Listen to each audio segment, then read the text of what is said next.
Hi everyone, this is Dr. Amy Hogan, and today's lecture is on social influence. Have you ever done something that you didn't want to do simply because someone asked you to? Or have you bought something after being persuaded by a pushy salesperson? Perhaps they've offered you several discounts or free coupons or some free samples. Well, these are just two examples of social influence. So let's define that term. Social influence can be defined as the exercise of social power by a person or a group to change the attitudes or behaviour of others in a particular direction. So you'll notice that definition also refers to social power. So let's define social power. Social power can be thought of the force available to the influencer to motivate attitude or behaviour change. So it's how much power they have to change your mind. They might have access to certain resources. So for example, they might have the power to offer rewards or punishments. They might have access to information that you need. So they have power over you. Someone in a position of social power might have prestige or status, so their social position could be a factor. Or it could be simply down to how liked, respected and admired you are. So the more liked you are, the more social power you have, the more ability you have to sway someone in a direction of your choosing. So there are three types of social influence: compliance, conformity, and obedience.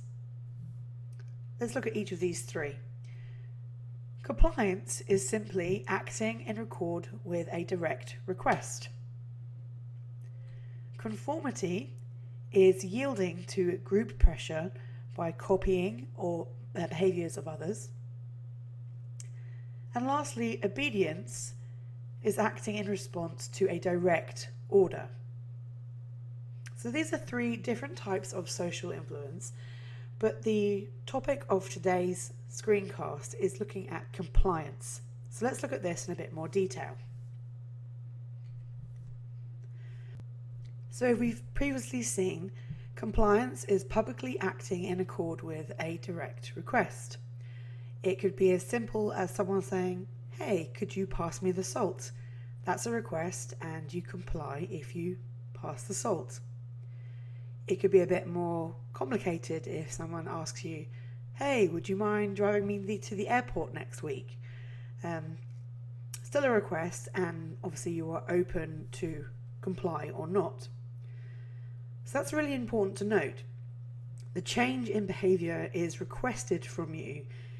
There is a possibility that you can refuse or decline the request.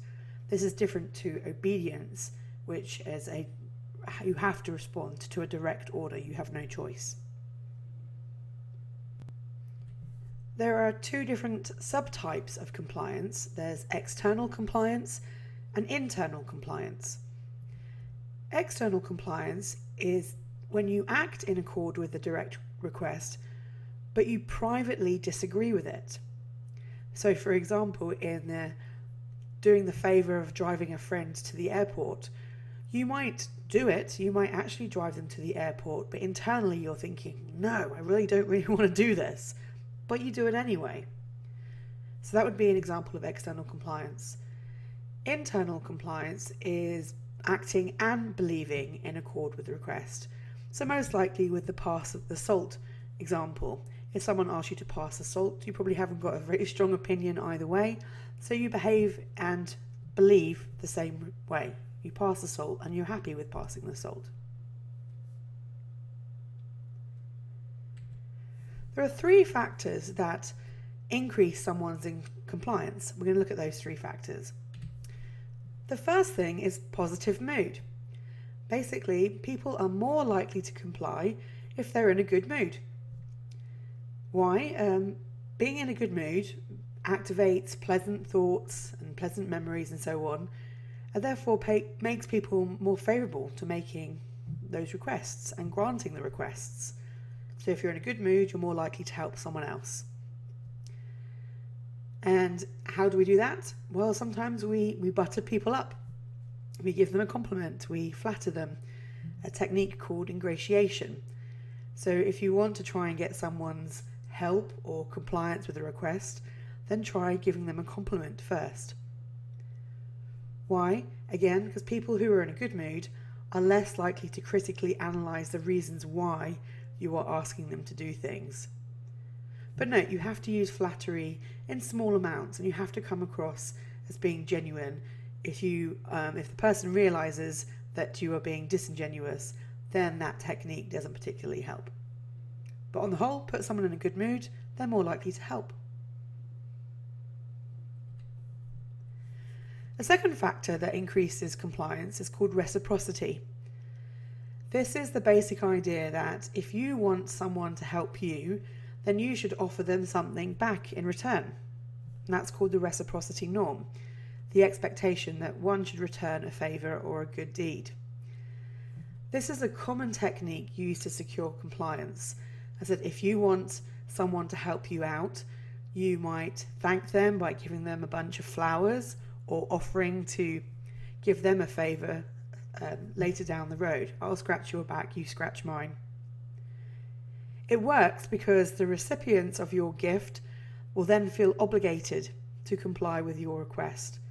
And again, this is commonly used in making sales. There's a reason why people give you free samples when you're walking around the mall, is to try to make you feel obligated to buy their products. Another and third factor that increases compliance is giving reasons. Simply put, if you want someone to do you a favour, if you provide them a reason for it, then they're more likely to comply to your request. Why? Well, basically, we're always trying to explain why people do things, try to explain and understand and justify their behaviour. So if they provide a reason for us, for their request, then we're more likely to go along with it. We are more likely to want explanations for people's behaviour when it goes against social norms, for example, cutting in line. So let me give you a couple of examples. Let's say you get in an elevator and there's a mother and her child, and she says, "Hey, would you mind if my son presses the buttons?" Well, that's not really going against any kind of social norm, so you're probably more likely to comply to that request. But think about the example if you were to go up to someone in a restaurant or a cafeteria and say, "Hey, can I have a bite of your food? Because I'm hungry." Taking someone else's food it crosses one of those social norms, a social boundary. People are more likely to look at that behaviour and go, "Oh, that's weird." So if you provide a reason for that behaviour, people are more likely to grant the request. So to summarise, if you want someone to comply to your request, you should put them in a positive mood, you should offer them something back in return, and you should offer them a reason. These compliance techniques are of major interest to people in the field of consumer psychology. Psychologists actually spend quite a lot of time trying to understand how sellers can influence buyers and persuade them to purchase goods and services. In fact, lots of money is spent on marketers who try to figure out the different strategies people use to obtain compliance from consumers. And we're going to look at 4 of these techniques that marketers use to try and get people to buy their products and services. They're called foot in the door in the face, that's not all, and lowballing. So let's go through each of these in turn. Foot in the door is the idea that you start with a small request and then you follow up with a larger, less desirable request. So for example, you might have had someone say to you, "Hey, can I borrow your pen?" "Yep, sure." That's a small request, that's no big deal. But then they go on to say, "Hey, also, can I borrow a copy of that paper that we had to read last week?" If they had started off with that larger request first, the likelihood of you complying was actually lower. So you start off with a small request first, and then you go for the big request. Again, this is often used in, let's say, people on the streets who are trying to get you to donate money. If they walk up to you straight away and say, hey, can you give $10 towards this cause? You're perhaps not very likely to give that money. So what they do instead is they walk up to you and say, hey, would you mind signing your name here, signing this petition against such and such? And you're like, okay, whatever, it doesn't take much of my time or my effort to sign my name. And then once you signed your name, then they'll ask the next, hey, and would you mind donating $5, $10 or so on? This technique is fairly reliable. It works most of the time. Why? Because if you grant that initial small request, it changes your self-perception. By accepting that initial request, that small request, we tend to perceive ourselves as being cooperative. We feel good about ourselves, and therefore it puts us in a frame of mind that's more likely to make us grant that larger request. So that's foot in the door. Door in the face is kind of the opposite. You start by asking for a very large favour that you know pretty much is going to be rejected. But after that rejection, you then modify your request to a better one. And that second or third request is actually what you wanted from the start. So for example, if you are a parent, you might have had this experience with your child. They want to ask you for some money and they say, hey mom, hey dad, can I have $100? And you're like, no. Okay, can I have 50? No. Okay, can I have 20? Oh, okay then. They purposely started out with that larger request knowing it would be rejected. So when they offer 50 or 20 bucks, it seems much more reasonable in comparison. If they'd started out with 20 bucks, perhaps they wouldn't have got what they originally wanted. They'd had to have gone down to 10 or 5. So that's door in the face. Let's talk about the that's not all technique. This is commonly used in infomercials that you see on the TV all the time.